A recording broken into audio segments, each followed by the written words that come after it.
നാളെ ആഭ്യന്തര വകുപ്പ് മന്ത്രി കാണാവുന്നതാണ് ഞങ്ങൾ വിചാരിക്കുന്നത്. മണ്ഡലത്തിലെ ചില കാര്യങ്ങൾ കൂടി ഒന്ന് ശ്രദ്ധയിൽപ്പെടുത്തേണ്ടതായിട്ടുണ്ട്. പിന്നെ ഈ വിഷയം ഒരു സ്വാഭാവികമായ ഒരു നടപടി ഉണ്ടാകുമെന്നുള്ള പ്രതീക്ഷയിലാണ് ഞങ്ങൾ രണ്ടുപേരും. പിന്നെ അതൊരു കേരളത്തിലെ പൊതുസമൂഹം മുഴുവൻ നോക്കിക്കാണുന്ന ഒരു വിഷയമാണ്. അപ്പോൾ അത് നടപടി ഉണ്ടാകുമെന്നുള്ള പ്രതീക്ഷയിലാണ്.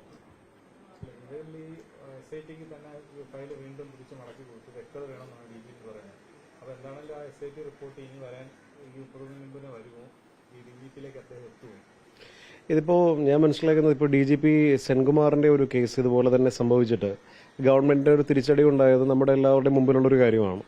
അപ്പോൾ ഈ MR അജിത് കുമാർ സീനിയറായ ഒരു പോലീസ് ഉദ്യോഗസ്ഥൻ DGP റാങ്കിലേക്ക് പരിഗണിക്കപ്പെടാവുന്ന ഒരു ഉദ്യോഗസ്ഥനാണ്.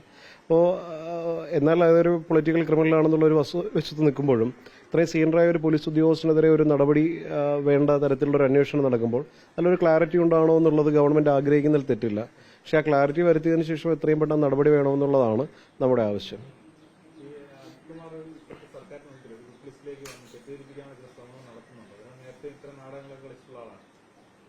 ഈ MR അജിത് കുമാർ എൻ്റെ അഭിപ്രായത്തിൽ മമ്മൂട്ടിയാണോ മോഹൻലാലാണോ ഏറ്റവും നടനെന്ന് ചോദിച്ചാൽ എൻ്റെ അഭിപ്രായത്തിൽ MR അജിത് കുമാറാണ്. അദ്ദേഹം മലയാള സിനിമയ്ക്ക് നഷ്ടപ്പെട്ടു പോയ വലിയൊരു അഭിനയ പ്രതിഭയാണ്. അദ്ദേഹത്തെ ഇനി അങ്ങനെ മലയാള സിനിമ പ്രയോജനപ്പെടുത്തണമെന്നുള്ളതാണ് ഞങ്ങളുടെ ഒരു ആവശ്യം. അതിനുവേണ്ട സഹായങ്ങളൊക്കെ വേണം നമുക്ക് ഗവൺമെന്റ് ഇടപെട്ട് തന്നെ ചെയ്തും കൊടുക്കണം. അപ്പോൾ അദ്ദേഹത്തിനെതിരെയുള്ള നടപടി സ്വാഭാവികമായി ഉണ്ടാവണം. അത് അദ്ദേഹം എത്ര നല്ല പിള്ള ചമയാൻ ശ്രമിച്ചാലും കഴിഞ്ഞ 10 വർഷക്കാലം ആഭ്യന്തര വകുപ്പിന് ഇരുട്ടിൽ നിർത്തി P ശശിയോടൊപ്പം ചേർന്ന് നടത്തിയ ഇടപെടലുകൾ ദുരൂഹമാണ്. അത് കേരളത്തിലെ പൊതുസമൂഹത്തിന് അറിയാവുന്ന ഒരു കാര്യമാണ്. അപ്പോൾ ആ വിഷയത്തിൽ നടപടി ഉണ്ടാവണം എന്നുള്ളത് തന്നെയാണ് നമ്മുടെ ആവശ്യം. അത് കേരളത്തിലെ പൊതുജനങ്ങളുടെ ആവശ്യമാണ്. നടപടി ഉണ്ടാവട്ടെ. എന്തായാലും നമുക്ക് കാത്തിരുന്ന് കാണാമല്ലോ.